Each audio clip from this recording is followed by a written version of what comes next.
Masovna su stratišta, jedna od većih staništa, ovdašnjih narodnosti i naroda. To deca znaju od obdaništa, gde ih uče duhu predaka, jer je bitno šta je bilo nekada. I svi samo veličaju sve poraze, tako spremeći decu za vremena što dolaze. Kao mačka im svetle oči, u mračnim tunelima istorije, njih svetlo na kraju plaši i koči, pa od njega beže da dođe kasnije.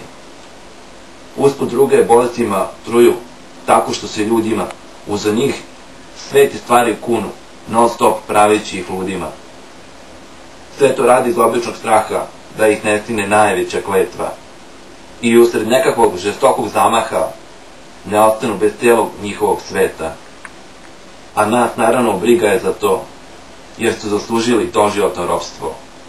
Sav taj glamur, šam i gospodstvo nije vredno svih nadolazećih generacija.